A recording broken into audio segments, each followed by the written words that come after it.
మండలంలో పెదవాగుపై కొత్త బ్రిడ్జి నిర్మాణం కోసం పనులు చేపట్టడం జరిగింది.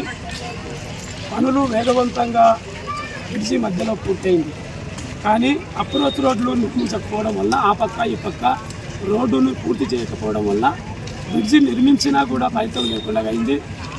ఈ బ్రిడ్జి నిర్మాణం ఆగిపోవడంతో ఒక చిన్న సందులో మరి ఐజ పట్టణ ప్రజలు, మరి తాలూకా ప్రజలు, ఐజ మండల ప్రజలు పెద్ద ఎత్తున ఒక చిన్న దారిలో పోవాల్సిన పరిస్థితి ఎదురైంది. ఈ చిన్న దారిలో మరి వాహనాలు పోలేక అనేక సార్లు మరి ట్రాఫిక్ జామ్ అవుతుంది. అక్కడ ఎక్కడ చూసినా అనేక ఇబ్బందులు అవుతున్నాయి. దీనివల్ల పాదచారులకు కూడా ఇబ్బంది అయింది. ఈ చిన్న రోడ్లో ఎప్పుడంటే ఎప్పుడు పడుతున్న బాధల్ని ప్రజలు గమనించి మరి అఖిలపక్షంగా ఏర్పడి ఐజలో ఈ బ్రిడ్జిని వెంటనే నిర్మాణం పూర్తి చేయమని ఐజ అఖిలపక్షంగా ఏర్పడి మరి ఇప్పటికే 2 సార్లు సమావేశాలు ఏర్పాటు చేయడం జరిగింది. గద్వాలకు పోయి కలెక్టర్ ఆఫీస్ని, మరి గద్వాల్లో ఈ గారిని ఆర్ఎన్బి ఈ గారిని కూడా కలవడం జరిగింది. వాళ్ళు కూడా తొందరలో పూర్తి చేస్తామంటున్నారు. మరి కాంట్రాక్టర్ ఎక్కడ ఉన్నాడో పూర్తి చేసినాడు మధ్యాహ్న బ్రిడ్జిని, మరి ఆ పక్క ఈ పక్క పూర్తి చేయకపోవడం వల్ల ఇది చాలా ఇబ్బందులకు గురవుతుంది.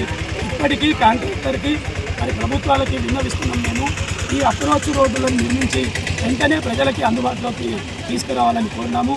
ఈరోజు జరిగిన అఖిలపక్ష సమావేశంలో మరి గ్రామ ప్రథమ పౌరుడు మరి చైర్మన్ గారు 4 రోజులు ఆగండి, 4వ తారీఖు వరకు ఎన్నికల కోడ్ ఉంది, 4వ తారీఖు వరకు ఆగండి, 4వ తారీఖు తర్వాత పూర్తి చేయకపోతే ఈ పనిని చేపట్టకపోతే మరి మీరు చేసే ధర్నాలకు కానీ, మీరు చేసే ఊరేగింపులకు కానీ, మీరు చేసే రాస్తారోకోలకు కానీ, మీరు చేసే బంధులకు కానీ ఏ పోరాటానికైనా నేను కూడా మద్దతు ఇస్తా.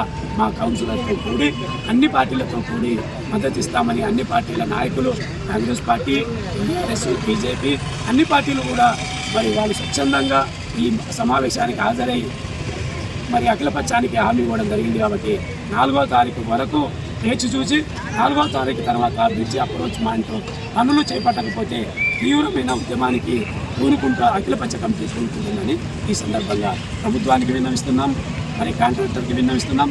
లేకపోతే చాలా తీవ్ర పరిణామాలు కూడా ఎదురవుతున్నాయనే విషయాన్ని మరోసారి వారి దృష్టికి తీసుకొస్తున్నాం.